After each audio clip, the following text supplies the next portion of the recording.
Bien, buenos días a todas y todos.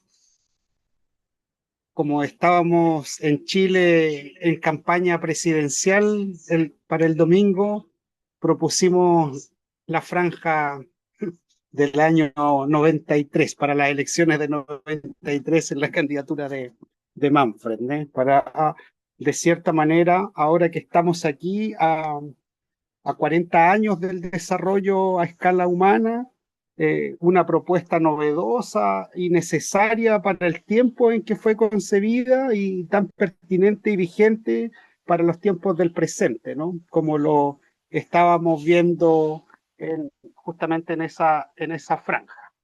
Queremos darle a todas y todos la más cordial bienvenida a este seminario internacional de los 40 años. Es un pretexto para encontrarnos. Sabemos que los 40 años se cumplen en el 2026. Nosotros como fundación decidimos embarcarnos en poder encontrarnos en este espacio de seminario previo, ¿no?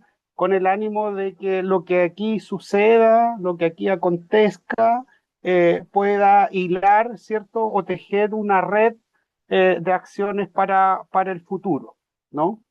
Entonces, primeramente queremos darles las gracias a todas las participantes y los participantes con y sin ponencia, a las y los participantes con experiencias que van a estar compartiendo también acá, a nuestros participantes que compondrán las mesas plenarias que nos estarán acompañando, sea toda esta agenda que tendremos en estos 2 días, inclusive con algunas activaciones epistemológicas, por así decir. Vamos a hacer un ejercicio dinámico a lo largo también de estos 2 días del seminario.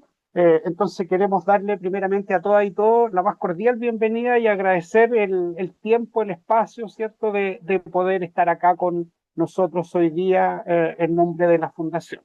¿Ya? Yo pensaba a propósito, porque cuando nosotros estamos aquí, unos pequeñitos, poquititos, ¿cierto? Somos pocas personas. Yo pensaba en todo lo que está aconteciendo en estos momentos en Brasil. Yo estoy acá, Lina, hay algunas personas que están también, que son de Brasil, que van a estar exponiendo a lo largo del seminario. Y yo pensaba a propósito, bueno, de todo lo que está aconteciendo y moviéndose a partir de la COP, ¿cierto? 30. Todo lo que ha movido, de cierta manera, los millones de dólares que cuesta poder sentar a la mesa a tomadoras y tomadores de decisión, ¿no? Pensaba en toda la energía usada para ello, ¿no? Las emisiones, ¿cuál será o cuál va a ser la huella de la COP? Y la huella de cada comitiva participante justamente en la COP. ¿Cuál será, de cierta manera, el verdadero impacto que la COP va a tener, ¿cierto?, en nuestro futuro? En paralelo a toda esa cosa grande que está aconteciendo en Belén, yo pensaba en nuestro seminario, en este seminario, que tuvo cero peso de inicial, ¿no? Y por ende, probablemente también tendremos una muy baja huella ecológica. Pero lo que reflexionaba era en torno a pensar, va a resonar lo que aquí nosotras y nosotros vamos a conversar en estos 2 días, ¿no? ¿Cuánto vamos a poder resonar en esa materia? Quería compartir con ustedes que en la Fundación Manfred Max Neff el trabajo que hemos realizado hasta aquí no ha sido un trabajo fácil, ¿ya?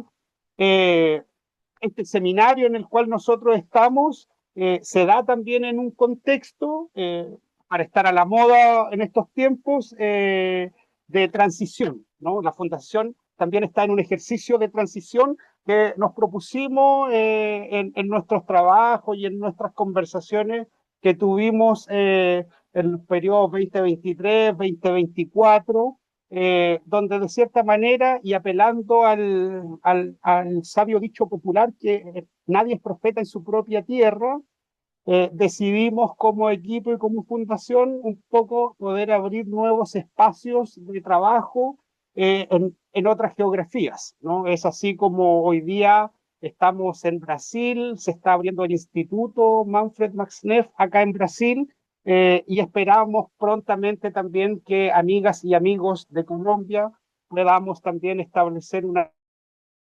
alianza para poder abrirse del desarrollo a escala humana también en Colombia y también en Argentina, ya que estoy mirando a mi querido Iñaki que está aquí con nosotros, donde pensamos que sería territorio justamente donde esta fundación, este instituto, las figuras que eventualmente se puedan desarrollar en pos de llevar adelante las ideas del desarrollo a escala humana. Nuestra fundación MaxNet pequeña versión, pero siempre ha estado llena de pretensiones, de sueños, como 6 años ha hecho mucho y ha sido de cierta manera una buena custodia del legado, no solo de Manfred Max Neff, sino del legado del desarrollo a escala humana, ¿no? Que es lo que nos interesa. Es por eso que no solo nosotros tenemos o nos relacionamos en torno a Manfred Max Neff, sino que hoy día nos acompaña en esta abertura de este seminario Antonio Elizalde, presidente de la Fundación Manfred Max Neff, Martín Hoppenheim, ¿cierto? A quien logramos abrazar nuevamente en este encuentro con el desarrollo de escala humana. Eh, y ellos están aquí hoy día dispuestos, ¿cierto?, a compartir también sus experiencias. Son dos autores vivos del desarrollo a escala humana. Ustedes saben que el desarrollo a escala humana es escrito por 3 autores. Manfred era el primero. Nosotros, los académicos, investigadores, solemos colocar siempre como la figura de Manfred, pero es ciertamente que la primera obra tiene a Antonio, a Martín como coautores y además otros 4 coautores que están un poquitito más abajo en la primera edición de 1986, ¿no? Bien, están ustedes hoy día con nosotros, ¿cierto? Están dispuestas y dispuestos a compartir, a reflexionar y vamos a, de cierta manera, a diseñar otros mundos, ¿no? Eh, Manfred decía que el ser humano cree y necesita creer. Siempre ha creído y seguirá creyendo. Sí, el estado actual del mundo es producto de la acción de personas que creyeron antes que nosotros y nosotras. Y estas ideas, de cierta manera, trascienden en aquellas y aquellos que aún creen hoy día. Y eso yo creo que también nos tiene aquí. Postulamos como equipo, ¿cierto?, a que el mundo está como está, porque por muchas décadas se creyó demasiado en grande, o se ha creído demasiado en grande. Es seductora la grandeza, al parecer. Eh, pero no percibimos que la grandeza del ser quedó demasiado empequeñecida, careciendo de ser un sujeto con control para terminar siendo sujetos controlados. Por eso es que la escala humana nos importa y nos importa mucho, y por eso también estamos aquí a 40 años justamente de esta propuesta teórica y también metodológica. Me gustaría agradecer a quienes han hecho posible este seminario, a la generosidad de Antonio Lizalde, de Martín, por la confianza y el afecto con que han compartido su experiencia en esta aventura que hoy día cumple 40 años. A nuestros diálogos internos de los últimos jueves de cada mes. Sepan ustedes que hubo 8 diálogos previos hasta antes que nosotras y nosotros llegáramos a este seminario, ¿no? Fue tan lindo escuchar y aprender de Manuel Cáquez, de Germán de Colombia, de Félix de Valdivia, de Iñaki en Argentina, de Bernardo y tantos otros que facilitaron, ¿cierto?, los espacios de los diálogos que sustentaron por cierta forma y le dieron sentido a este seminario, donde además en estos espacios nos ayudaron a construir y darle forma y a nutrir los ejes temáticos que nosotros vamos a conversar hoy día en este seminario. Obviamente tenemos que destacar el trabajo del equipo de este seminario, encarnado por Lina Gómez, que nos va a coordinar la primera mesa que está acto Desarrollo a Escala Humana, Jimena Besoaín, ¿cierto? Que nos ha estado aportando con todo el ejercicio metodológico, la coordinación que está detrás de organizar un evento, aunque sea pequeño, y obviamente a nuestro director ejecutivo de Chile, Boris Silva, ¿cierto? Que son personas que han estado detrás justamente en cuanto a la organización de que podamos tener este encuentro hoy día. Las organizaciones e instituciones que nos apoyaron, ¿cierto? Y también a aquellas que nos dieron dolores de cabeza a lo largo de este seminario. También queremos agradecer porque con todas esas cosas nosotros aprendemos, ¿no? A todas las personas que enviaron ponencia, o sea, ustedes, y que compartiremos en este seminario, son alrededor de 23 ponencias que estaremos conversando en estos 2 días. A nuestros invitados, a los participantes sin ponencia, la verdad, muchas gracias. Y que de cierta manera tengamos un óptimo seminario, un muy buen seminario. Muchas gracias a todos. Para continuar solamente y cerrar esta parte, quiero dar algunas mociones de orden. En estos momentos vamos a pasar a la plenaria y posteriormente a los ejes temáticos. Lo que pedimos es poder ajustarnos, ¿cierto?, a los tiempos que tenemos establecidos para que cada uno y cada uno pueda desarrollar su presentación de la mejor forma posible. Este seminario está organizado en plenarias, ¿ya? Que está compuesta por conferencistas que hemos invitado, está compuesta por ejes temáticos donde vamos a conversar y a profundizar en las mesas de trabajo.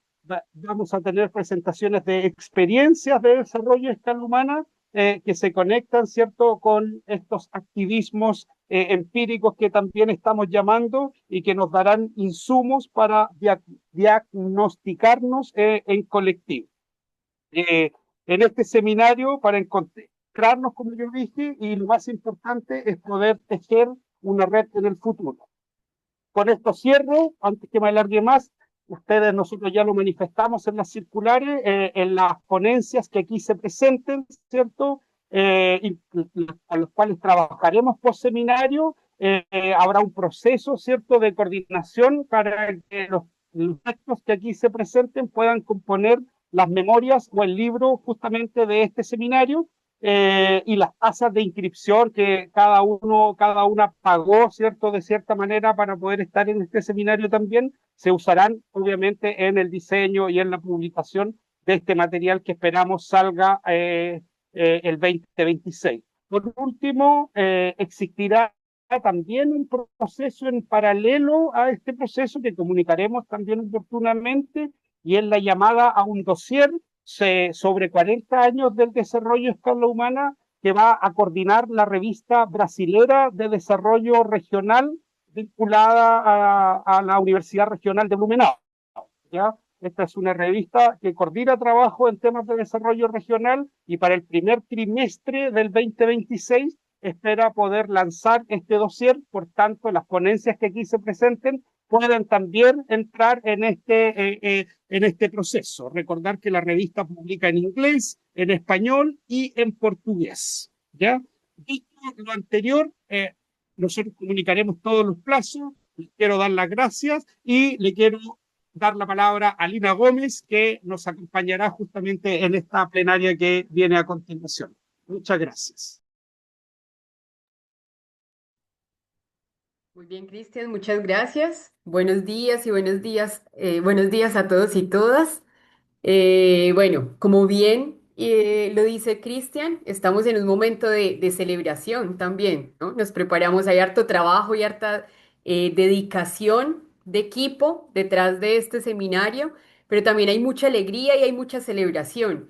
Y es motivo de alegría justamente poder contar en este espacio con Antonio y con Martín. Estamos muy felices de que nos puedan acompañar y que tengamos esta oportunidad de reconocer justamente la inspiración que la valentía, tomando un poco prestada las palabras de Martín, ¿no?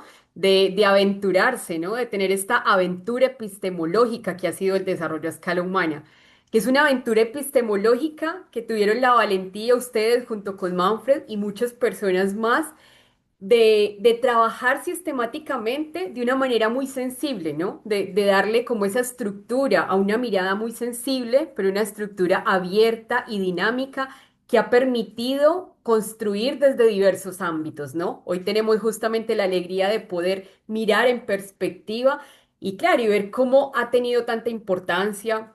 Desde la academia, desde los territorios, desde las políticas públicas, bueno, desde diversos ámbitos, pero también nos permite además reafirmar su vigencia, ¿no? Hoy cuando estamos en un momento desafiante de múltiples crisis, es justamente fundamental tener esa sensibilidad y esa mirada para transformar desde nuestras dimensiones humanas, ¿cierto? No porque el desarrollo a escala humana vaya a resolver todos los problemas, ni mucho menos, pero sí por esa necesidad justamente de frente a procesos de deshumanización, cómo recuperamos nuestras cotidianidades, esa micropolítica y cómo desde allí transformamos nuestras sociedades, ¿no? Y continuamos justamente con esa energía utópica, transformadora que necesitamos también justamente en los horizontes.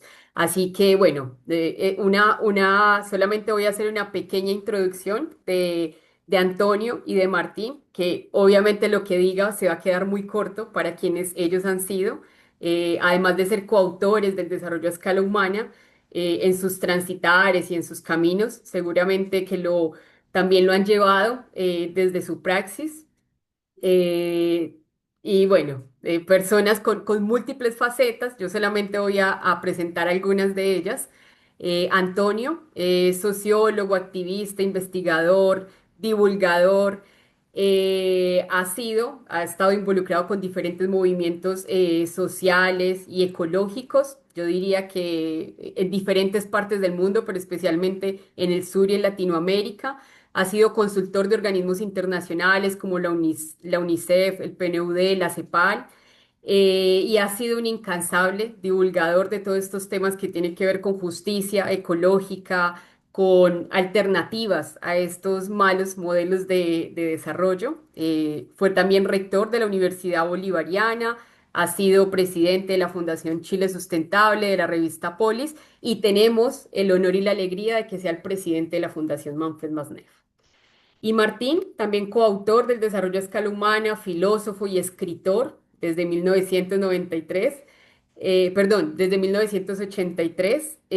También ha trabajado diferentes temas vinculados a la crítica cultural, a los modelos de globalización. También ha trabajado justamente desde una mirada crítica a la educación, al trabajo y a estos otros paradigmas de desarrollo.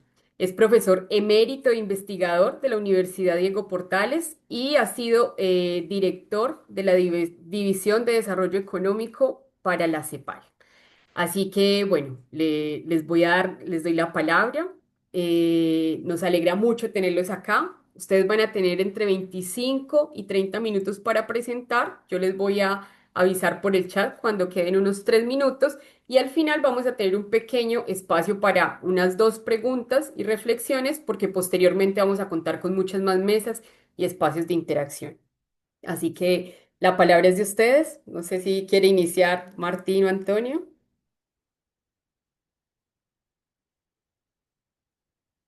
Antonio está silenciado. Antonio está mutado. Sí. Ujú. Para mí es igual, como prefiere Antonio. Ujú. Ya, parto yo que soy más viejo, Ya. un poquito en el camino, digamos, ya, una década más que Martín, así que, bueno, yo preparé una presentación que le puse título hacia una ética encarnada y no normativa, una ética de la potencia, del cuidado, de la comunidad y de la suficiencia. Parto entonces. Coincido con la reflexión de Manfred Magner. Somos una especie única en el universo que de manera insensata está destruyendo sistemáticamente las bases que sostienen la vida. Gaia, la Pachamama, la biosfera, acelerándonos hacia un suicidio colectivo. Como lo ha señalado Enrique Leff, la crisis ambiental es fundamentalmente una crisis de racionalidad que exige un replanteamiento profundo de nuestros modos de conocer y habitar el mundo.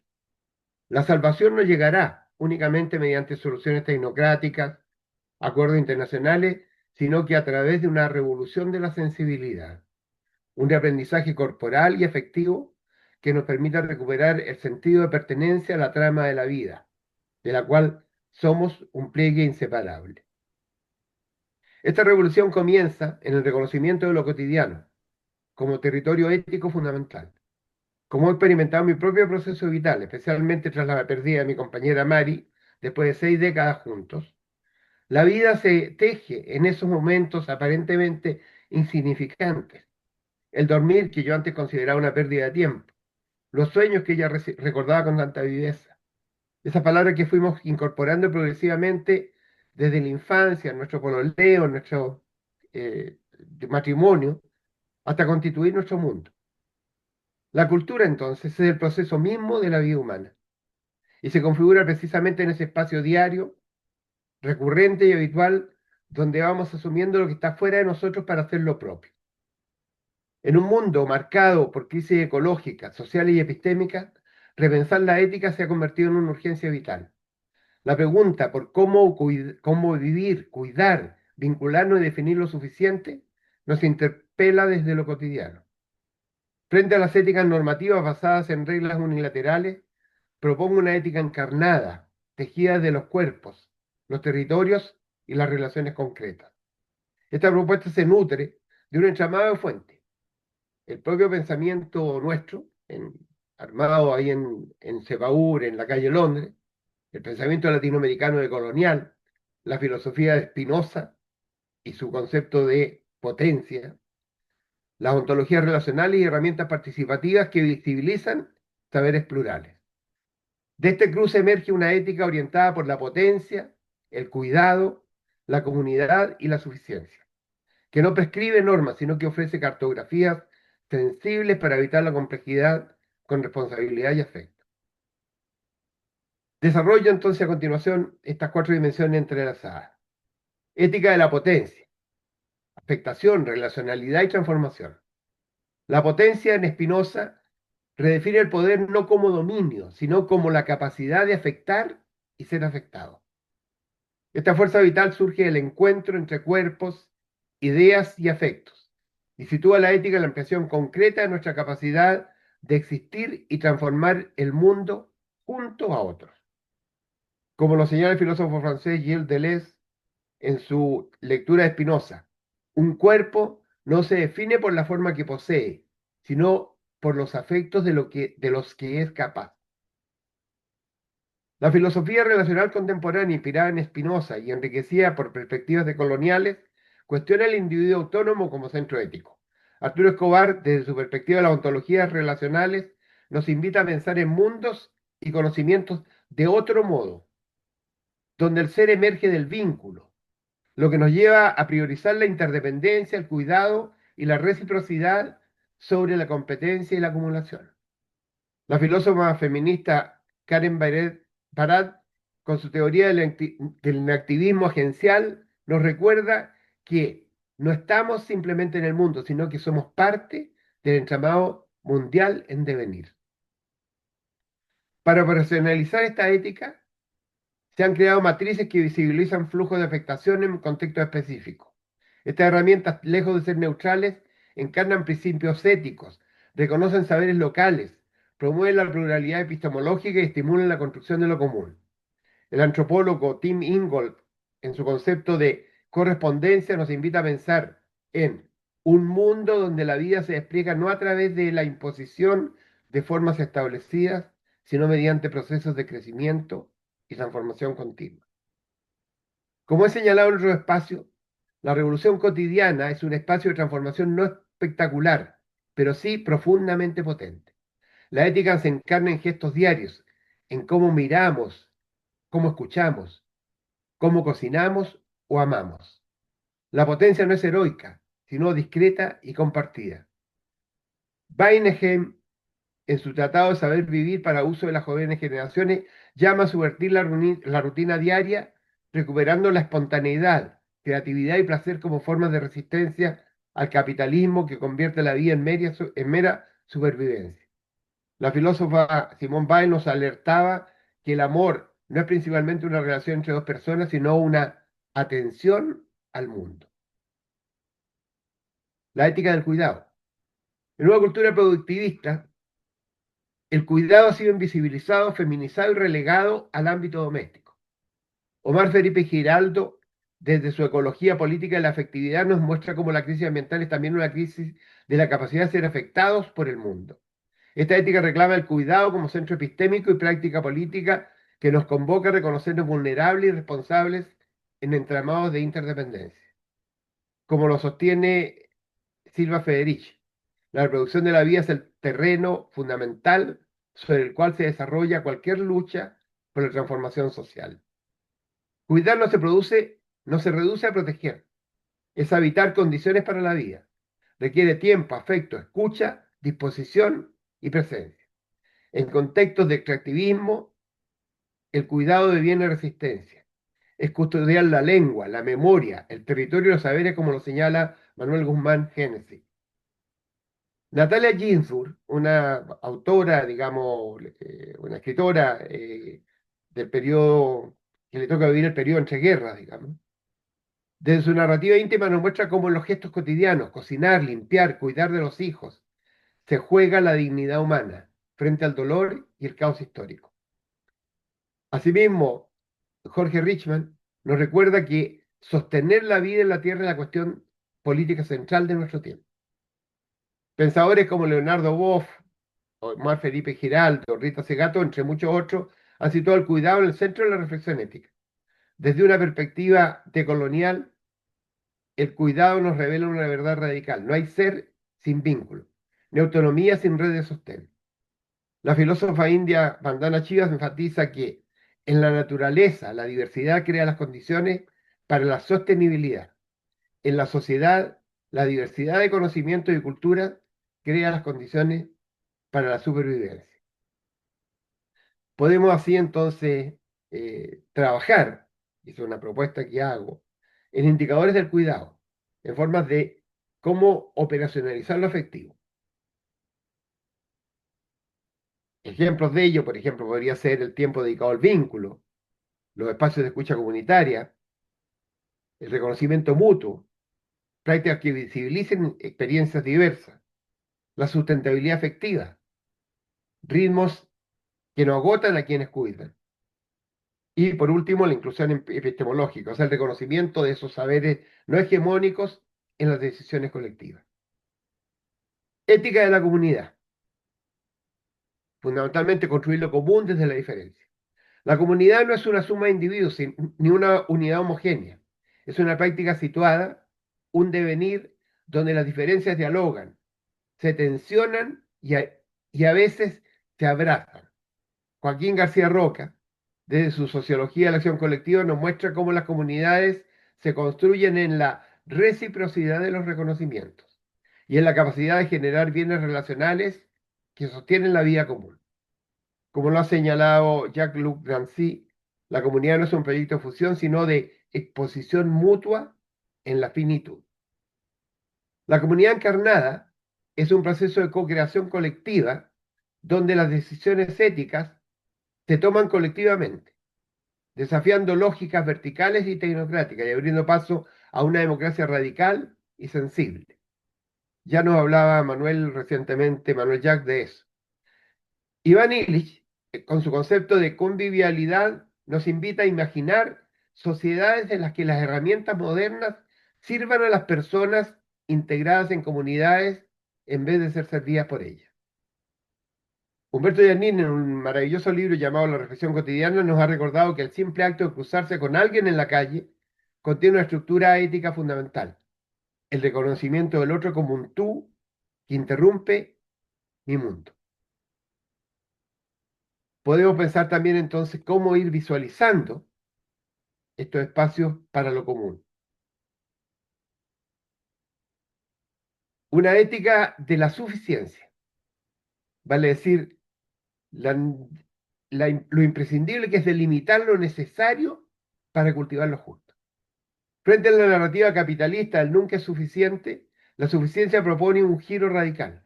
Repensar que es necesario para una vida buena, en una comunidad justa y en un planeta habitable.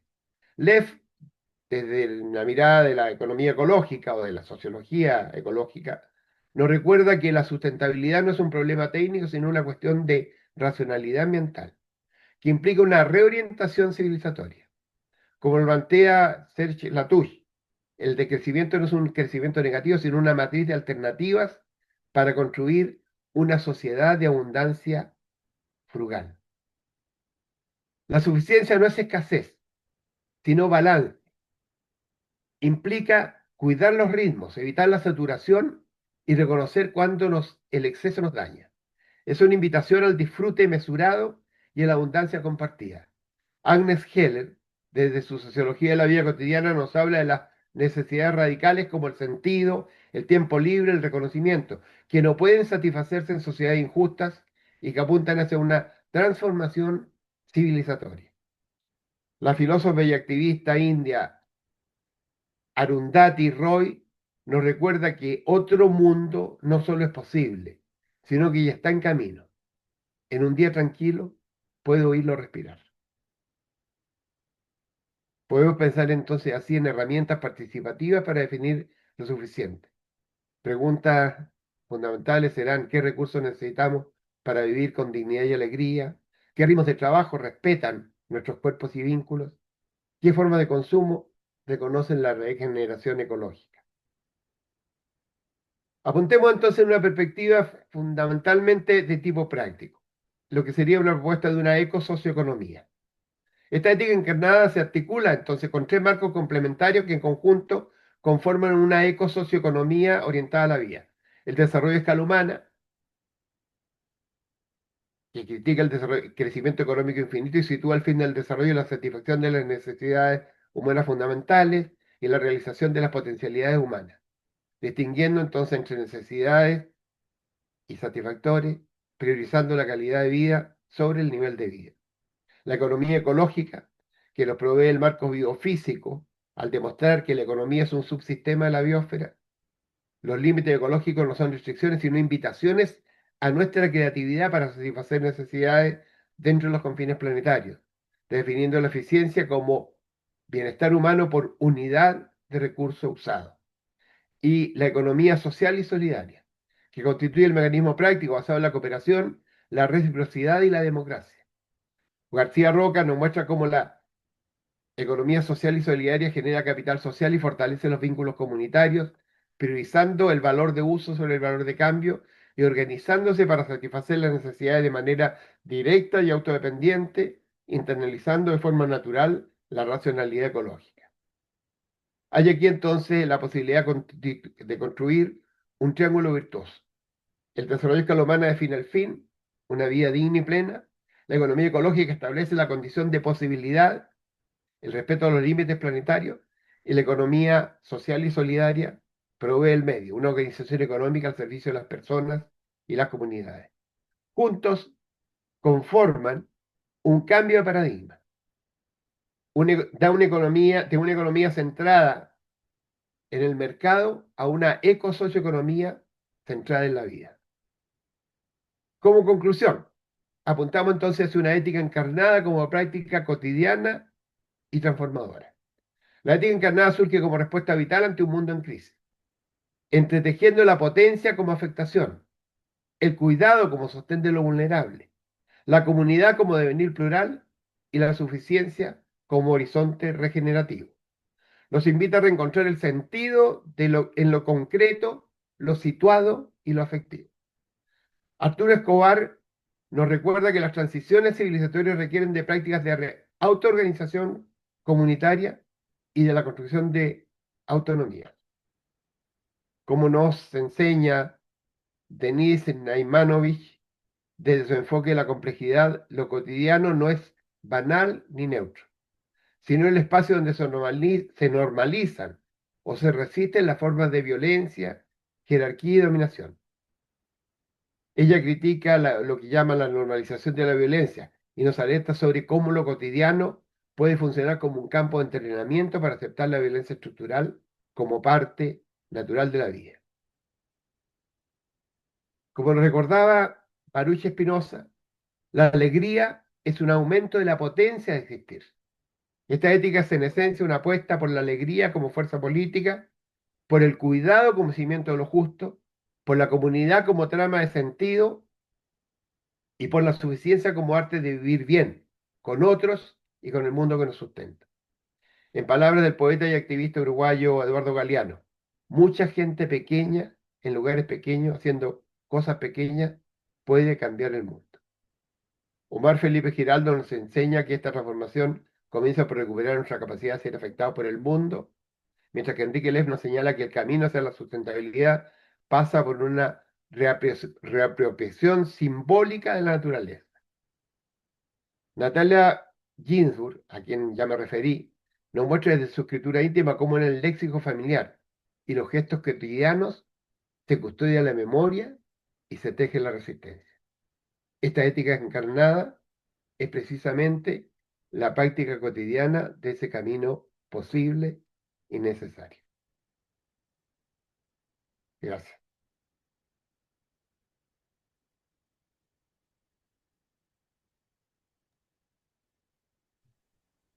Bueno, Antonio, muchísimas gracias por por esta sensible, maravillosa reflexión. Bueno, yo tengo acá algunos problemas de internet, así que ahí me disculpo, pero ahí está el equipo atento en caso de que se llegue a caer la conexión. Bueno, gracias Antonio por traernos esta mirada justamente desde lo cotidiano y traernos todos estos mundos de vida tan necesarios para nuestros tiempos. Yo no quiero ocupar mucho tiempo, así que le quiero dar la palabra a Martín también para que lo podamos escuchar y al final dejamos este espacio para las reflexiones.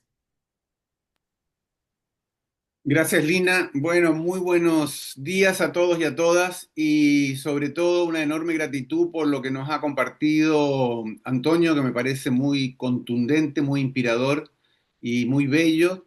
Eh, y, em, y creo que hay algunas coincidencias en que nos vamos a encontrar, sobre todo en lo que tiene que ver con la ética del cuidado, que para mí ha sido cada vez más un lugar desde el cual articular un montón de ideas sobre alternativas de desarrollo y cambio paradigmático, casi cambio civilizatorio.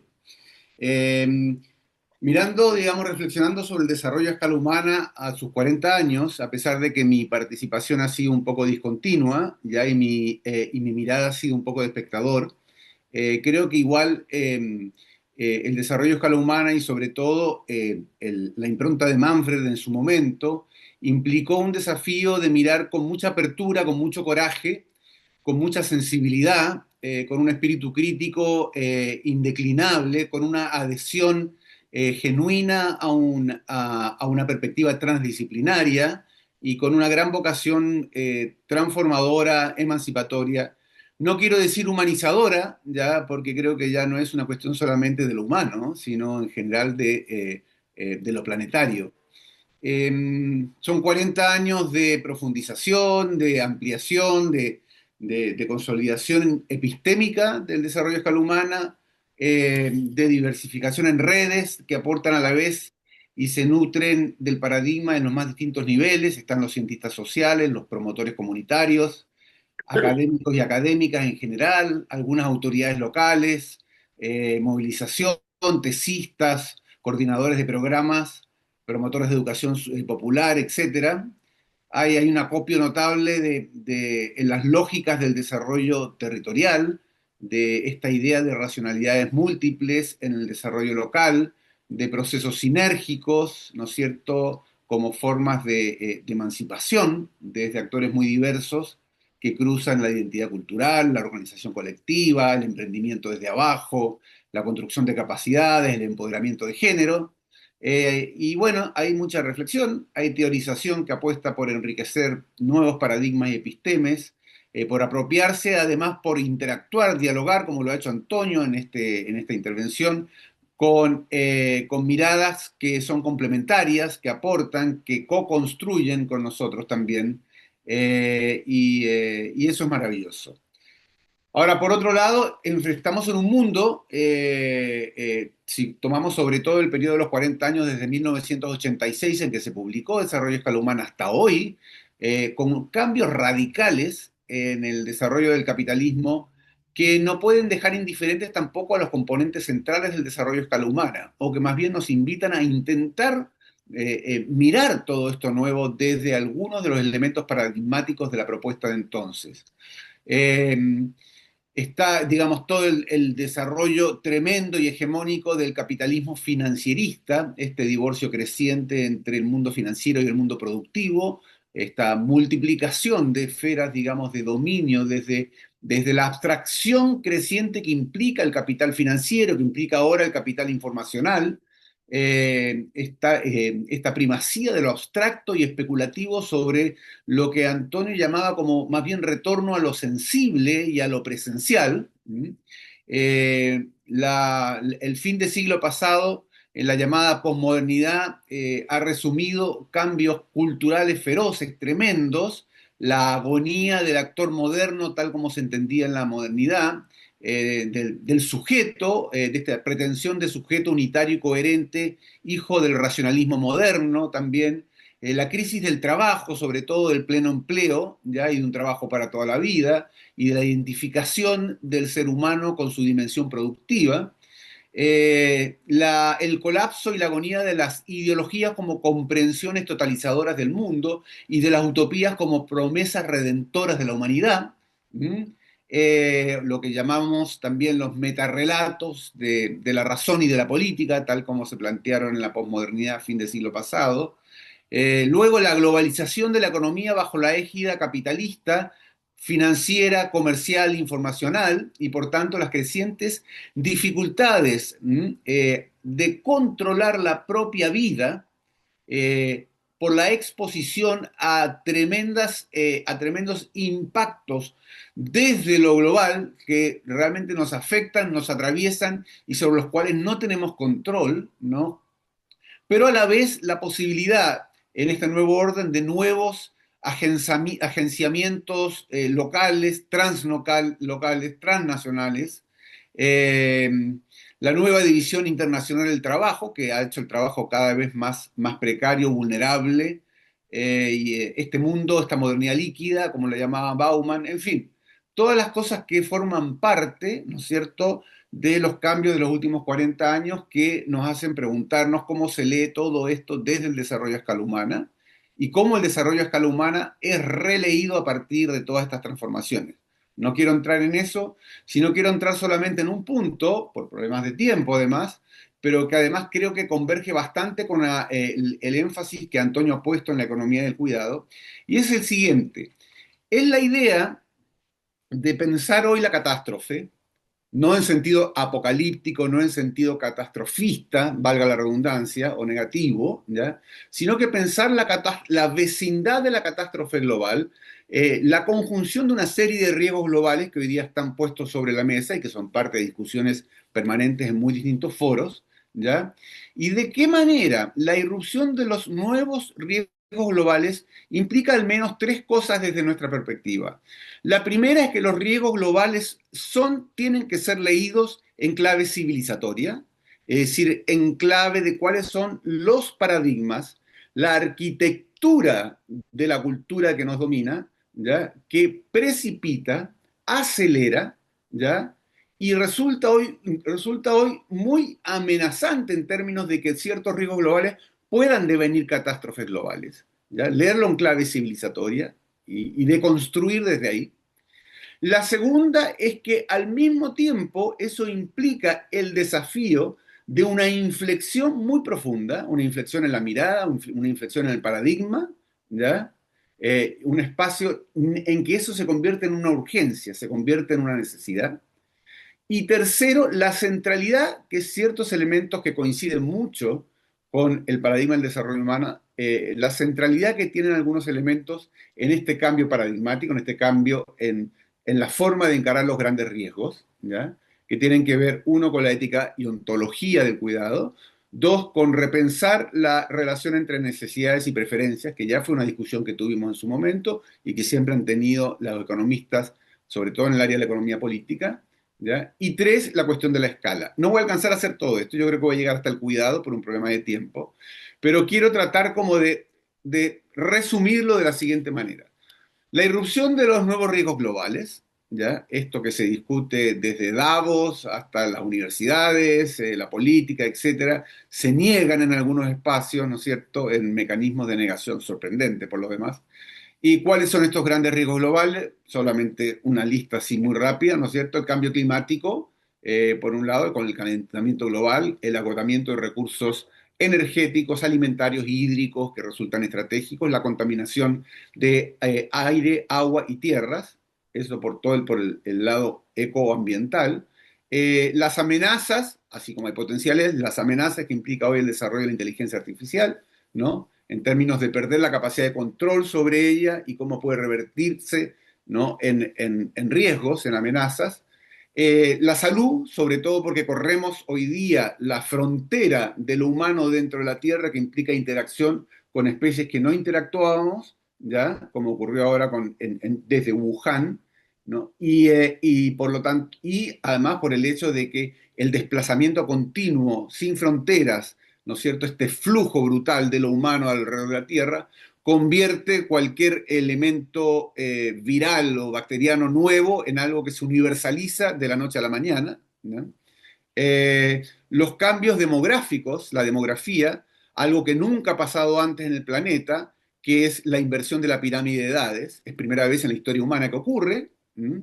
Donde básicamente por la reducción de la tasa de natalidad y por la extensión de la expectativa de vida, hace que la relación proporcional entre gente de distintas edades cambie completamente, lo que es un desafío radical, aunque ocurre sin que nos demos casi ni cuenta, pero un desafío radical a cómo organizamos la vida colectiva, esta relación de edades, y al mismo tiempo, el otro componente demográfico, el movimiento de gente. Siempre ha ocurrido, pero nunca ha ocurrido con la intensidad que ocurre hoy día, ¿no es cierto?, con lo que implica en términos de crisis de gobernabilidad, de cómo la gente se siente amenazada, pero al mismo tiempo la necesidad de entenderse entre distintos, de repensar la idea de nación no sobre una esencia cultural, sino cada vez más sobre un entramado entre lenguas, entre gente, entre culturas distintas. Los conflictos armados, el otro gran riesgo, ¿ya? Y los conflictos armados, sobre todo, no solo por las grandes potencias y el gran poder de destrucción que está desde la Guerra Fría, pero que se reactiva hoy día con los nuevos liderazgos globales, ¿ya? Pero además porque hoy hay un cierto descentramiento de la capacidad de usar armas de destrucción masiva desde actores muy distintos, que en la Guerra Fría no, porque era una lógica mucho más binaria. El colapso del mundo del trabajo, el trabajo que durante toda la modernidad fue el gran factor de cohesión social, de integración y de supervivencia, y hoy día resulta que está expuesto a transformaciones que puede que dejan a mucha gente a la vera del camino. El cataclismo financiero, es decir, la burbuja que se pueda pinchar, ocurrió en el año 29 del siglo pasado, ocurrió en el 2008 de este año con la subprime, digamos, se ocurre con las grandes tecnológicas, hoy día el colapso es total, ya, porque son trillones y trillones de dólares. Pensemos nada más que entre las 5 compañías más grandes del mundo, ¿ya?, en términos de activo financiero, concentran, ¿ya?, entre ellas un PIB, el equivalente a un PIB solo superado por el PIB de Estados Unidos y China en el mundo, nada más.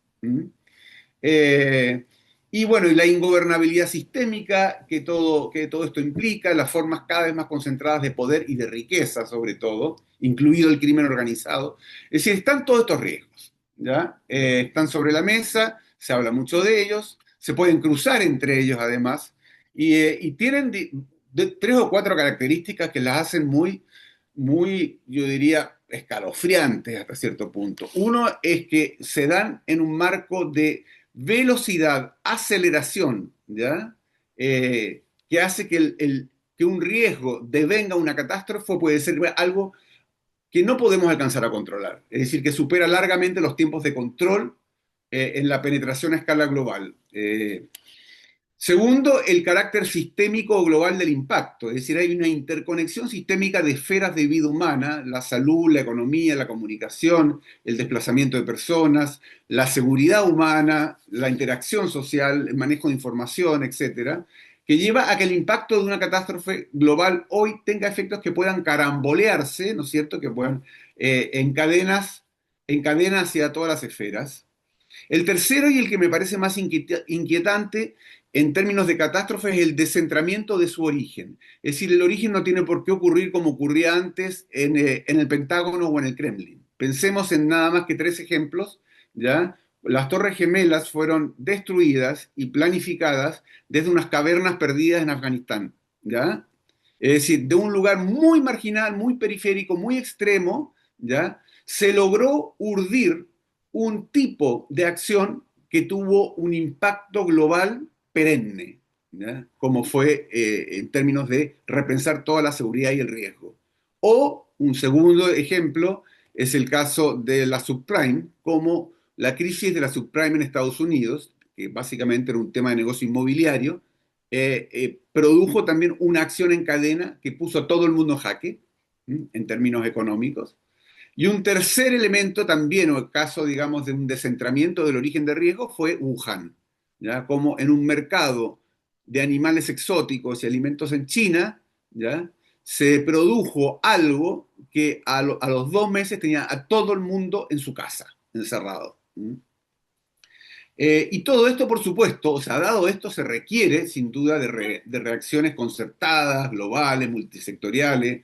Hay que movilizar la ciencia, la política, la diplomacia, los sistemas de salud, las fuerzas de emergencia, ver cómo se construye prevención, resiliencia, etcétera. Bueno, todo eso ya es verso sabido. Pero lo que me interesa es plantear es lo siguiente: es pensar estas catástrofes o riesgos, tal como lo he enumerado muy sintéticamente, como el límite al que llegan las bases desde las que hemos partido. ¿Mm? Es decir, hay que entender una cierta dialéctica histórica, y esto es lo que quiero explicar o tratar de explicar, una dialéctica histórica, no de manera maniqueísta, no diciendo aquí está el mal y aquí está el bien, ¿ya? Pero entender que hay una serie como de cimientos civilizatorios, ¿ya? En los que hemos vivido, que explican, por un lado, ¿ya? Una serie de, yo diría, de dinámicas virtuosas en la historia de los últimos 3 o 4 siglos, pero que hoy día esos mismos cimientos son una amenaza, ¿ya? Son altamente disfuncionales. Es decir, que hay una dialéctica de la historia por la cual ciertos elementos que no surgen al azar, sino que surgen con una intención, surgen con una voluntad de progreso, en un momento se vuelven amenazantes. Una es el antropocentrismo, ¿ya? Es decir, esta idea, digamos, de controlar la Tierra de una especie que transforma todo lo que lo rodea en aras de su propio bienestar. ¿Mm? Es decir, que se vuelve como el centro sobre el cual todo gira, el antropocentrismo, que fue lo que permitió, además, como gran valor unificante, que esta especie también se expandiera de la forma que se expandió, creciera de la forma que creció. La segunda es la cultura patriarcal, en torno a la cual se organizó, ¿no es cierto?, la unidad básica de reproducción, la familia, pero también el poder, ¿ya? Pero que constituyó sobre todo un modelo jerárquico, un modelo de manipulación fuerte, un modelo de dominación fuerte, que en algún momento ya tuvo su funcionalidad, pero que luego se ha convertido básicamente en una amenaza, esta especie de voluntad de dominio, de poder, de manipulación, no solo sobre los otros, sino sobre el entorno. Eh, el iluminismo y racionalismo moderno, que nos permitió un proceso increíble de producir conocimientos como nunca, ¿ya? Organizarlos racionalmente, luego a partir de estos conocimientos ir consolidando campos de la ciencia, luego transformar la ciencia en técnica y en tecnología, luego difundir la técnica y la tecnología en la sociedad, ¿ya? Y a las personas, y todo esto como un tremendo motor de progreso, entre comillas, de la humanidad, desde el siglo XVII hasta el siglo XX. ¿Mm? es decir, esta vocación que une conocimiento, ciencia, tecnología, vida, como continuidad. El, la, y luego el individualismo, decía, el individualismo en términos de una ética centrada al individuo, ¿ya? Que al mismo tiempo exalta la capacidad innovadora del individuo, que exalta la capacidad emprendedora, pero que también a través de un ardid de la razón, como fue la mano invisible de Adam Smith, colocaba el apetito, ¿ya? De acumulación individual como motor, ¿ya? De la riqueza colectiva. ¿Ya? Esta idea básica de la economía política capitalista de toda la vida. Y después tenemos, ya empiezan los otros elementos de la arquitectura civilizatoria que son realmente problemáticos. Uno de ellos, que ya fue destacado por Marcuse y la teoría crítica del siglo pasado, y lo ha retomado hoy día hasta Byung-Chul Han, toda una línea, que es esta idea del ser unidimensional en que caímos, ¿ya? Esta especie de productivismo, ¿ya? Que todo se lo devora, ¿ya? Esta centralidad de la vida en aumentos incesantes de la productividad, como una especie de lógica ciega, que por supuesto está al servicio de la ganancia del capital, ¿ya? Pero que en la vida hace, básicamente, que nuestra sensibilidad, nuestra disposición esté cada vez más centrada en esta lógica de la productividad, en esta lógica de un yo productivo, además tremendamente productivo. Luego está, digamos, este paso del individualismo emprendedor al individualismo hedonista, porque hubo que pasar de un capitalismo centrado en la producción a un capitalismo centrado en el consumo. Entonces, aparece como resorte valórico el individualismo centrado en el consumo, centrado en la obtención de placer, sobre todo, ¿ya? Y luego, hoy día eso va derivando cada vez más en esta especie más bien de individualismo narcisista extremo, ¿ya? Cada vez más como centrado en esta gestión del yo, donde se une la gestión del yo en cómo optimizo mi placer por un lado y cómo optimizo mi productividad. Se han juntado las dos cosas de una manera muy fuerte. Y una tendencia cada vez más ya a lo abstracto, a lo especulativo. Yo hablé de la economía informacional, la economía financiera, y esta combinación de financierismo e informacionalismo como ejes dominantes de la producción de riqueza, más que el capital productivo. Hoy día, ¿ya? Yo, desde el punto de vista de nuestra forma de ser, nuestra sensibilidad, nuestra forma de mirar, constituye una espiral de abstracción progresiva. Es un alejamiento respecto de la lógica de lo concreto, lo presencial, lo sensible, ¿ya? Todos estos elementos que constituyen, yo diría yo, distintos pedazos del mosaico que compone nuestra arquitectura cultural, nuestras bases de la sensibilidad hoy día, la forma en que el sujeto se arma, sobre todo desde la perspectiva dominante, hegemónica, son también a la vez una amenaza hoy día. Es decir, frente al calentamiento climático, el individualismo es lo peor que puede ocurrir, ¿ya? Es decir, todo lo contrario, lo que necesitamos es pensar en las próximas generaciones, es salir de nosotros mismos, es restringir y diferir nuestro placer, ¿ya? Es decir, versus el hedonismo consumista. O, por ejemplo, el vigor, el ímpetu industrialista del Homo Faber, ¿ya? De la modernidad, ¿ya? Del hacer, del producir, del transformar la naturaleza, etcétera, este afán industrial, hoy día también es una amenaza, ¿ya? Eso que permitió en algún momento echar a andar las ruedas del progreso, hoy día nos lleva, digamos, al límite del colapso. Entonces, lo mismo, digamos, el financierismo, es decir, básicamente la aparición del capitalismo financiero permitió, ¿ya? A través de mecanismos básicos como el crédito, como la disposición de financiamiento para la inversión, hoy día se convierte en una espiral especulativo, ya hace bastante tiempo, que nos amenaza básicamente con que este divorcio entre lo productivo y lo financiero llega a un momento de entropía, de colapso, de desborde, ¿ya? Y de caos. Entonces, todo esto es lo que va obligando, lo que va llevando a repensar qué tipo de paradigma civilizatorio, qué tipo de ética, qué tipo casi de visión ontológica es necesaria para salirnos, ¿ya?, de este paradigma que tuvo su función en su momento, ¿ya?, pero que hoy día se convierte en amenaza, ¿ya?, porque no nos sirve para manejar los riesgos. Y ahí es donde yo converjo, y este es el punto, bueno, lamentablemente hay un problema de tiempo, pero el punto en que me quiero centrar en esta última parte, converjo con Antonio, eh, en cómo pasamos de la trayectoria progresiva del individualismo, el individualismo productivo, consumista, ya, hedonista y finalmente de narcisismo mórbido, ya, eh, cómo pasamos de esta trayectoria progresiva o del individualismo posesivo propio del capitalismo, ¿ya?, apropiativo, a una especie de regreso a casa, ¿ya?, un regreso al hogar, ¿m?, a una ética y ontología del cuidado. Digo regreso a casa en dos sentidos, en un sentido figurativo, como de reconexión, ¿ya?, con algo que puede ser esencial a nosotros y que hemos perdido, en ese regreso a casa, y regreso a casa porque es en el hogar, finalmente, en la casa, donde el cuidado siempre se ha tejido. ¿Mm? Es el lugar básico donde se ha tejido, y lo ha tejido la mujer. ¿Mm? Es decir, que además implica un cambio radical respecto de la cultura patriarcal, una conexión con un otro lado. El cuidado trasciende el individualismo y el narcisismo mórbido. Implica voy a complementar algunas cosas que dijo Antonio, implica salir de sí.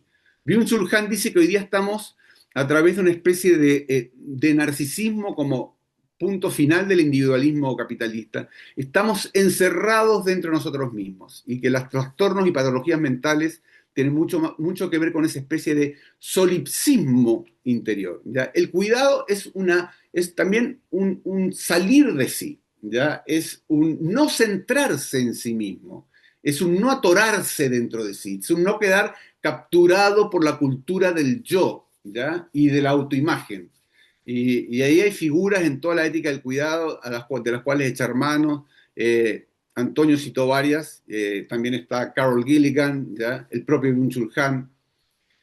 En segundo lugar, la ética del cuidado va a otro lado respecto de la ética universalista, que es la que dominó la ilustración y la modernidad. La ética universalista es muy importante, hoy más que nunca, es decir, ponerse de acuerdo en valores, ¿no es cierto?, universales, que permitan, digamos, la sobrevivencia del planeta, pero el universalismo en valores, desde Kant sobre todo, llevó a la racionalización. El cuidado nos abre hacia el otro lado, nos abre hacia el lado de la sensibilización y no de la racionalización. Me parece fundamental en ese sentido abrir la dimensión ética a esto que a lo mejor puede no parecer universal, ¿ya?, como la ética kantiana o la ética de los derechos solamente, pero me parece fundamental hoy día porque el cuidado tiene que ver con la sostenibilidad y tiene que ver con invertir las bases civilizatorias, las bases de la arquitectura del sujeto, que se plantea hoy día como necesidad. Me parece, y aquí quiero introducir un elemento para eventualmente discusiones futuras, fundamental reconocer el cuidado como necesidad humana, ¿no es cierto? Siempre hemos tenido estas 9 necesidades y nos hemos movido ahí. Yo creo que, tenemos que introducir el cuidado como necesidad.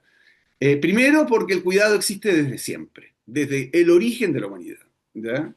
El cuidado es lo que ha hecho lo que ha hecho viable la supervivencia de la especie. Es una necesidad que tiene uno consigo mismo, a través del autocuidado, de otros con uno, a través del cuidado nuestro de otros, de uno con otros, porque alguna vez tendremos que ser cuidados, ¿ya? En el caso de Antonio y mío, más temprano que tarde. Se vuelve cada vez más evidente como necesidad de la Tierra, ¿ya? Incluso más que humana, en un momento de mayor urgencia y conciencia planetaria sobre la Tierra como un organismo vivo, como Gaia. El cuidado conecta necesidades en un nivel interpersonal, es decir, las distintas necesidades pueden tener el cuidado como un potenciador y un conector en el inter, ¿ya? Y en la dimensión holística. Implica el cuidado una relación con el otro, con la otra, pero también con la otredad, con la alteridad, con la diferencia, con ponerse en un lugar de un otro o una otra que es distinto y dejarse atravesar por esa diferencia. Es algo que siempre ha sido parte de la vocación del desarrollo a escala humana, ¿no es cierto? Esta idea de un sujeto que es lo que se abre hacia el otro y se amplía a través del otro. ¿Mm? Eh, Hay múltiples sinergias, no vamos a entrar en eso, pero hay múltiples sinergias en los cuidados por la interconectividad que entraña. Así, el cuidado es un potenciador sinérgico en la realización de muchas necesidades, ¿m? Que me parece fundamental. Y luego el cuidado también tiene que ver, ¿m?, con una visión multi o intercultural. ¿M? Si vamos al budismo, por ejemplo, la idea de la compasión budista parte de la base, ¿ya?, que no somos uno separado, sino que hay una interconectividad esencial de todo, ¿ya? Y surge naturalmente la compasión en la evidencia de la interconectividad, ¿ya? Es decir, porque no hay un ser separado. Entonces, es esta idea, digamos, de apertura afectiva a todo en lo cual estoy inmerso, finalmente. O, por ejemplo, también en la visión andina de la Pachamama, de la naturaleza, en esta idea, digamos, de que es algo que tenemos que honrar, ¿ya?, frente a lo cual tenemos que sentir gratitud, porque es algo que nos da, ¿m?, y por lo tanto requiere una relación de cuidado y reciprocidad permanente. ¿M? Entonces también el cuidado nos abre a otras culturas. Por supuesto nos abre también, o sea, y central, ¿ya?, a la visión feminista, ¿m?, al femenino, a la visión feminista, a la inteligencia del cuidado. Esto lo decía Carol Gilligan frente a una discusión con Goldberg y con Piaget incluso. Ya no, no esta inteligencia como dura, sino esta inteligencia que conecta, ¿ya?, lo sensible con lo intelectual, que es fundamental y que además trae toda la experiencia de la mujer en el cuidado, que ha estado siempre a cargo de la mujer. Pero lo que yo propongo aquí, que es un juego de palabras, porque me gusta dialectizar las palabras, ¿ya?, es Perdón, que, porque Martín. Solo estamos una listos, pequeña interrupción, dos un minutitos minuto, para cerrar, sí, por ya, favor, para perfecto. que demos un espacio al compañero. Perfecto, perfecto, perfecto. Ya, cierro con dos puntos. El primero es, ¿cómo pasamos, ya, de una economía del cuidado, que ha sido algo específico, ya reivindicado desde las políticas de género, sobre todo, cómo pasamos de una economía del cuidado al cuidado de la economía? ¿Ya? Eh, lo dejo nada más que abierto, así como pasar de la economía del cuidado al cuidado de la economía, ¿ya? ¿Y qué significa realmente eso como otra economía política? ¿Mm? Eh, y lo segundo, reafirmar lo que decía Antonio, que el cuidado tiene mucho que ver con lo sensible, lo presencial, lo que está cerca, aquello con lo cual yo tengo relación a través del ojo, del tacto, etcétera. Lo cual, y con esto termino, de todas maneras, es el gran desafío, porque la ética moderna básicamente suponía cierta impersonalidad a través de valores universales, en el cual no importaba que yo conociera al otro, no importaba, sino que eran derechos ciudadanos de todo el mundo. El cuidado en general tiene el problema de la escala, o más bien tiene la gracia de la escala. Es decir, el cuidado parte por la familia, se extiende un poco hacia la comunidad, mis amigos, aquellos que puedo ver, aquellos por los cuales puedo empatizar, pero ¿cómo hacer del cuidado un principio de, digamos, de conexión con todos, de conexión con lo universal desde la disposición del cuidado? Es mucho más desafiante, ¿no? Bueno, lo dejo ahí porque por temas de tiempo y agradezco este espacio y una vez más también muy contento de compartirlo con Antonio. Muchísimas gracias, Martín. Muchísimas gracias, Antonio. Ustedes nos dejan acá muchísimas tareas, así que esperamos que todos y todas estén ahí escribiendo sus ideas, porque todo esto lo vamos a continuar conversando. Tenemos planificadas diferentes mesas, así que esperamos que puedan ir llevando ahí como sus notas. Yo solamente, porque es importante este espacio también de intercambio, vamos a abrir acá solamente dos preguntas. Estamos cuidando del tiempo porque tenemos muchas actividades preparadas. Entonces, me gustaría solamente tomar algunos puntos. Yo sé que acá hay muchas cosas que nos van a dejar para reflexionar, pero me gustaría traer justamente esta mirada también como de esas escalas, ¿no? Esta mirada que nos trae Martín justamente de, bueno, cómo miramos y podemos comprender esa, digamos que esa dimensión planetaria desde los riesgos que hay a nivel planetario y cómo hacemos esta lectura medular que nos trae Martín justamente de cuáles son esos cambios paradigmáticos que hoy más que nunca son cada vez más urgentes. Y esos cambios paradigmáticos también justamente con lo que nos traen tanto Martín como Antonio de esta dimensión del cuidado, ¿no? De esta dimensión del cuidado, de esta dimensión encarnada que está justamente en nuestras cotidianidades y cómo el cuidado es algo revolucionario y también revolucionaria la propuesta que nos trae Martín, que sea parte de una necesidad humana fundamental, justamente para desde allí pensarnos esa relación con nosotros y nosotras mismas, con las otras personas, con la alteridad y con el entorno y abrirle espacio a esos pluriversos, ¿no? A esa pluralidad de saberes, de mundos, de cómo habitamos. Así que bueno, con esto me gustaría abrir solamente el espacio para dos preguntas, así que les pedimos que por favor puedan levantar la mano. Les pedimos también que sean dos preguntas acotadas que tengan que ver justamente con estas dimensiones y estas invitaciones que nos están haciendo tanto Martín como Antonio. Así que bueno, por orden, las dos personas que levanten primero la mano, le vamos a dar ese espacio para las preguntas. Sé que apenas estamos empezando, inicialmente hay un poquito de timidez, pero después ya no vamos a querer parar. Bueno, por acá está Millaray, la primera persona. No sé si alguien más quiere hacer una pregunta, pero vamos a dar el espacio para Millaray. Eh, sí, bueno, muchas gracias. Aquí Millaray Curilem desde la Universidad de la Frontera en Temuco. Muchas gracias por las conferencias. Yo solo tengo una duda que seguramente no es menor, pero el cómo se lleva a cabo estos cambios, qué proponen ustedes para concretizar estos cambios paradigmáticos, digamos, en los seres humanos. Muchas gracias. Muchas gracias, Millaray. Vamos, si alguien más tiene una pregunta, abrimos el espacio para esas dos. Bueno, parece que no. Así que les devolvemos la palabra a Martín y Antonio.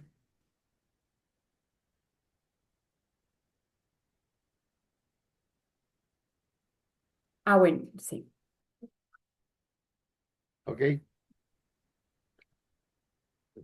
Bueno, yo, mira, en la práctica no tengo respuesta. O sea, a ver, quiero señalar, yo prácticamente toda mi vida he tenido un fuerte compromiso político, ¿ya? Durante un periodo largo de tiempo de mi vida, digamos. Fue una persona que tuvo, especialmente en el periodo de la dictadura, tuvo, digamos, compromiso casi, no sé, por 150%, incluso durante los gobiernos, digamos, anteriores al golpe. Decisiones en mi vida prácticamente tuvieron que ver mucho con eso, o sea, los lugares donde viví, digamos, el tipo de proyecto que tratamos de armar con mi esposo, etcétera. Pero ahora ya con 83 años, al borde de los 83 años, eh, quiero señalar lo siguiente, o sea, que en la práctica, eh, a ver, creo que las posibilidades de cambio radican fundamentalmente en la transformación, partir para la transformación del propio metro cuadrado, ¿ya?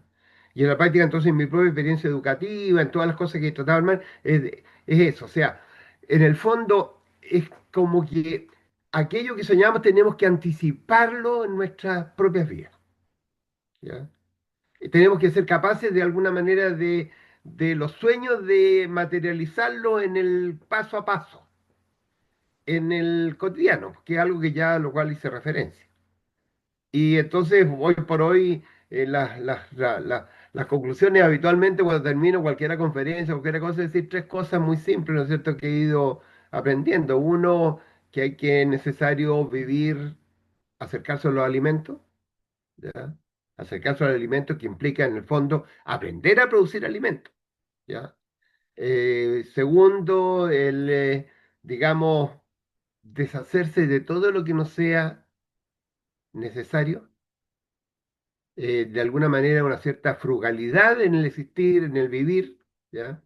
Que es imprescindible porque en el fondo es la única forma en que demos la posibilidad a otros de poder existir, a otras formas vivas de poder existir. Y lo tercero, aprender a vivir en común. Y ahí es donde de alguna manera me vinculo con lo que estaba planteando Martín, que me parece que es que me parece extraordinaria, digamos, esa pregunta finales que establece, ¿ya? El cuidado de la economía, pasamos una economía el cuidado de la economía y el cuidado como con esta condición que tiene el cuidado, que por una parte es límite, pero a la vez potencial, ¿ya? Potencial de la escala. O sea, en el fondo yo vinculo mucho esto. O sea, nosotros somos seres simpáticos. La empatía inicialmente surge en la simpatía, en el reconocimiento, digamos, de la autoridad o de aquellos que parecen a nosotros que están más cercanos. Y gran parte entonces de todo el despliegue universal de la empatía ha sido fundamentalmente el ir reconociendo a la otra que no eran, nos reconocíamos, nos veíamos como tan iguales a nosotros y les reconociendo eso. Y Rorty lo resume, digamos, en esa afirmación que también a la cual hago siempre referencia. O sea, en la práctica es muy difícil cuando uno ve dos niños peleando y los dos son hijos suyos, es posible ser justo. Pero cuando uno no es hijo suyo, es muy difícil la justicia. Y entonces Rorty lo plantea como la gran tarea humana el ampliar digamos, de alguna manera, los círculos de lealtad. ¿Ya?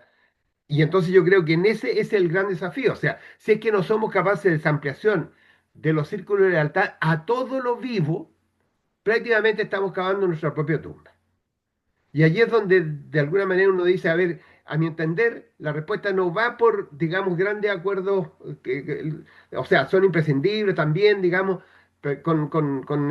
por así decirlo, llamémoslo como transformaciones de la institucionalidad de gran escala, ¿ya?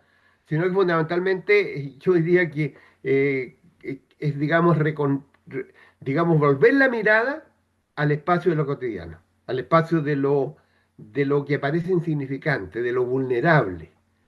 Es allí donde está, digamos, a mi entender, la posibilidad de poder, digamos, de alguna manera encontrar las respuestas que nos requiere, que nos demanda el mundo en que vivimos. Y dentro de ello, ¿no es cierto?, la disposición básica, esto a lo cual hacía referencia Martín, el cuidado. Bueno, muchas gracias, Antonio. Martín, le damos también una palabra para poder ir cerrando esta Sí, una parte. palabrita porque sé que Y, estamos cortos no, y de tiempo. solo quería antes de que las personas también se vayan a conectar, o sea, como a terminar esta parte, queremos anunciarles que en el chat hay un formulario que dejamos disponibles para que puedan dejar sus preguntas, reflexiones, que esto lo vamos a ir retomando, solo para que no se asusten que esto apenas está empezando. Así que, Martín. Sí, bien. Yo creo que la pregunta del cómo es pertinente, obviamente, y siempre además creo que yo estoy convencido de que el cuidado es lo más sencillo e inmediato por un lado y por otro lado es lo más complejo y radical, ¿ya? O sea, son las dos cosas a la vez. Y el desafío, yo creo, es el desafío de los círculos concéntricos en términos de escala y ahí de alcance del cuidado, como el cuidado parte de lo inmediato, parte, digamos, incluso de nuestro círculo familiar, de nuestras relaciones más íntimas, y es cómo expandir esa experiencia del cuidado. De la misma manera que estamos acostumbrados siempre a que el amor, ¿ya?, esté orientado hacia un objeto específico, hacia un otro puntual, pero la experiencia amorosa, eso nos enseña el budismo sobre todo, es una experiencia de apertura general, ya es una disposición hacia todo. Análogamente, ¿no es cierto?, ¿cómo expandimos el cuidado desde el cuidado a aquellos a los cuales, entre comillas, amamos claramente, a el cuidado, digamos, en el sentido de apertura, de disposición general? Eso me parece fundamental. Lo otro, que Manfred lo decía, ya no era el único que lo decía, pero lo repetía hasta el cansancio, me parece que está más vigente que nunca y que tiene que ver con los riesgos, que es pensar globalmente y actuar localmente. Eso yo creo que no ha perdido ninguna vigencia, ya está ahí sobre todo con esto de los ricos cruzados. A lo mejor también ahora habría que agregar con la sociedad global y de la comunicación, actuar localmente, comunicar globalmente, articular interlocalmente, ¿ya? Esto pueden ser palabras nomás, pero creo que nos deja un poco como un plan de escalas más complejo, sobre todo porque hoy día la reticularidad, la red, es amenaza y promesa a la vez. Y siempre está en la pugna por quién se apropia y cómo, ¿no? Entonces, yo creo que en ese sentido comunicar globalmente y articular interlocalmente tiene que ver con esta disputa por la reticularidad, esta disputa por actuar en red, que hoy se agrega de manera tan fuerte. Eh, lo dejo ahí nomás. Bueno. Muchísimas, muchísimas gracias, Antonio, Martín, a todas las personas, a quienes están llegando, porque sabemos que se están conectando desde diferentes lugares y horarios. Así que bueno, con esto vamos a cerrar esta primera parte. Les vamos a invitar a un receso muy pequeño de 10 minutos. Les pedimos que por favor se queden en esta misma sala, que no se muevan, solamente dejan el micrófono silenciado. En 10 minutos retomamos. La parte que sigue es una parte de interacción muy importante, así que les pedimos también puntualidad para después continuar con con la parte de los ejes. Así que bueno, trayendo también a Manfred para esta última parte, él decía mucho que cada quien sabe lo que tiene que hacer, ¿no? Entonces cada uno y cada una sentimos desde el corazón también qué partes y qué transformaciones podemos ir haciendo en esos nuestros espacios a escala humana. Así que bueno, con esto los dejamos 10 minutitos y nos vemos acá en este mismo espacio.